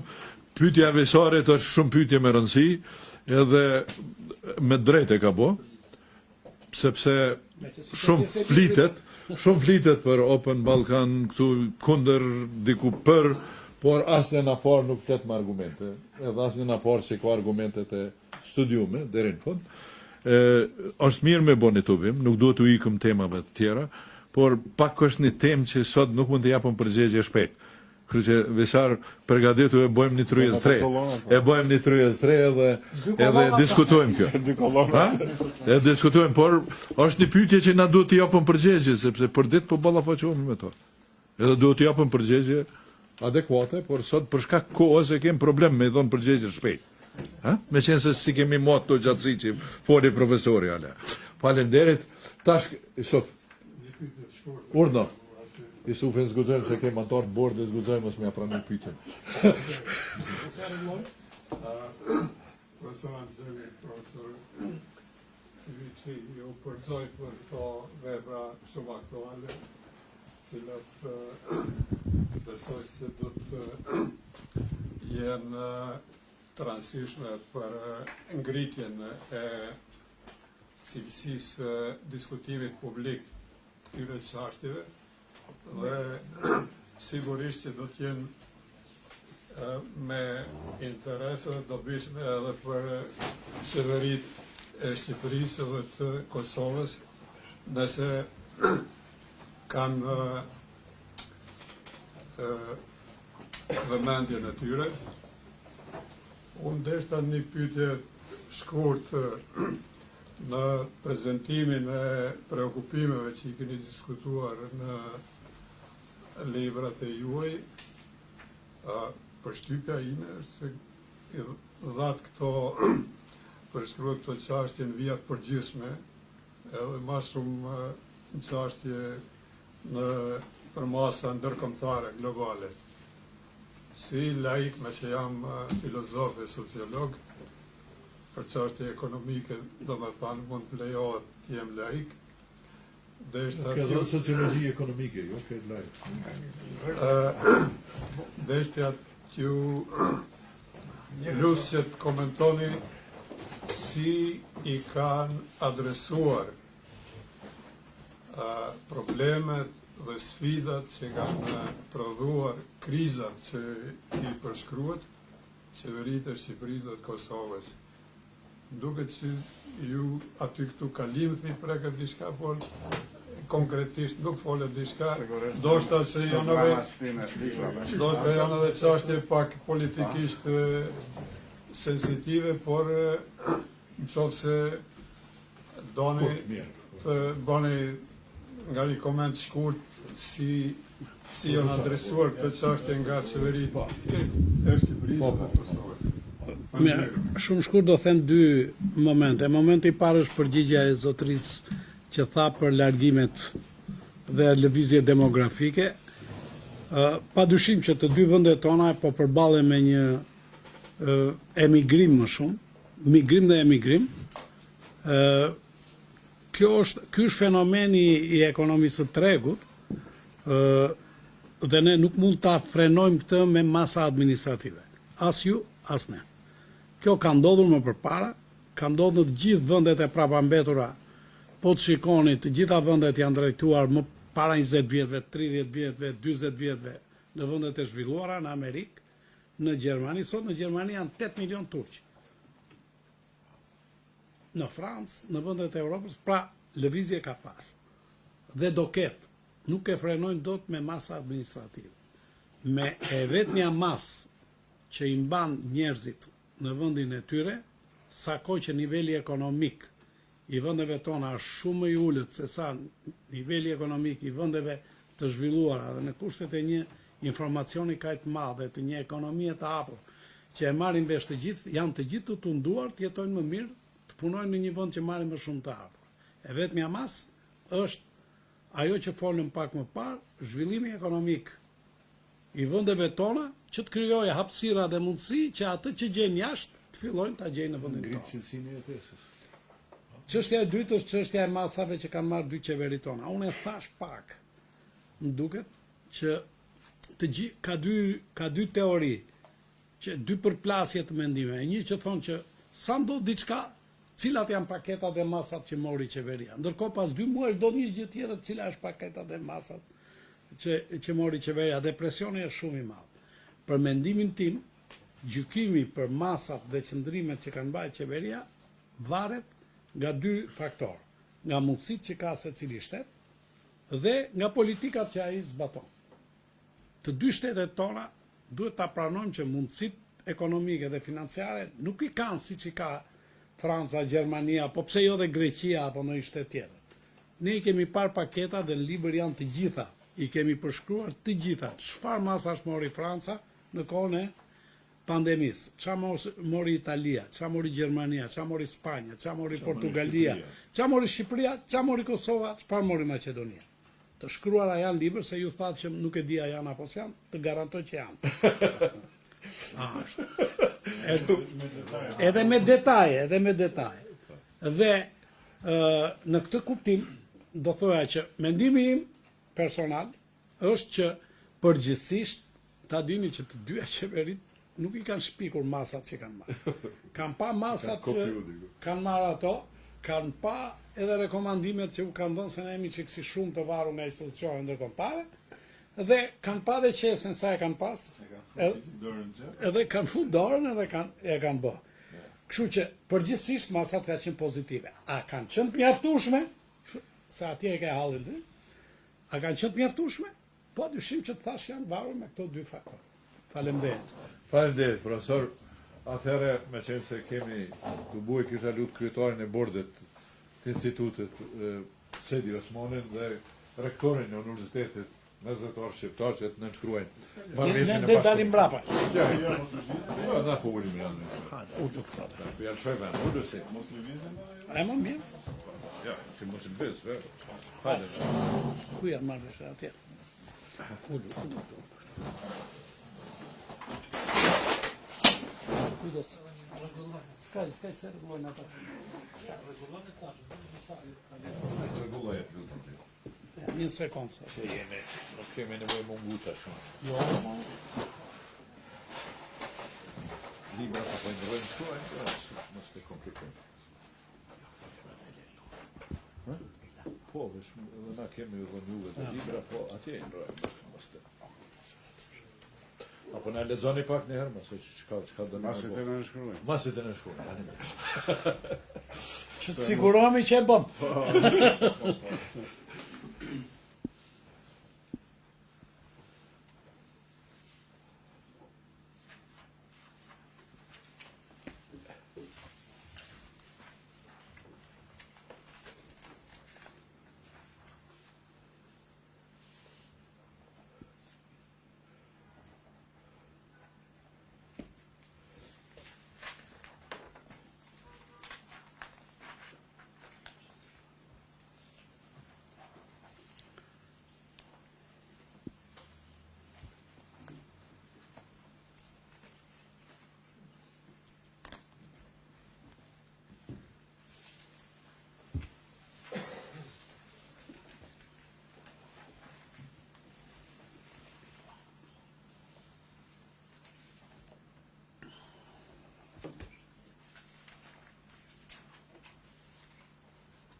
Botohet tek Te faqja. Të faqja. S'ka gjësëm. Ullu se, ullu. Do ta publikojmë. Bile do vullosen që ti ndrojnë pastaj.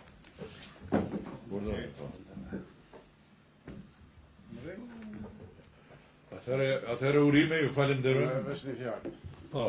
Së më datë shansë me folë. Jo, më po ta tham fol, bile të tham dhe lexoj, po ti u... Na po presëm që pianisti. Angzeli vehat marrveshja është të shkrume, do të shpalim në edhe faqet tona, edhe do të ketë mundësi se që dhe bashkëpunëtori i një vedet të shqiptar sheh. Unë dëshiroj merren në bordit e Institutit Reinvest, të falenderoj përgjithësisht profesor të nderuar nga Tirana, profesor Angzeli dhe profesor Civicin, për këtë vizitë që na bën sot, për prezentimin e këtyre librave mjaft aktuale, mjaft rëndësishëm për momentin, për qeveritë e këtyre vendeve, por edhe më gjerë për ekonomi, për biznese, për qytetarët, në përgjithësi në fund, dhe në fund, sidomos dëshiroj t'i falenderoj profesorët për iniciativën, për nisjen e këtij bashkëpunimi, dhe kjo marrëveshje do të jetë vetëm një gur themel i një bashkëpunimi besoj afar gjatë. Ne si Reinvest mas kësaj marrëveshje ndihemi veten më të fortë, më të sigurt për të u ballafaquar në konkurrencën treg e cila është gjithnjë më e fortë në të dy vendet, në fushën në cilët ne veprojmë. Do të ndihemi më të fortë, më të sigurt që të hyjmë në projekte dhe më të ndërlikuara të llogarit edhe me potencialin akademik dhe organizatorës të Universitetit Mesdhetar të Shqipërisë. Faleminderit edhe një herë profesor. Faleminderit. Faleminderit Adrian. Faleminderit shihemi Në takime tjera. në takime tjera, ne kemi në këtë marrëveshje dhe të krijojmë një trup të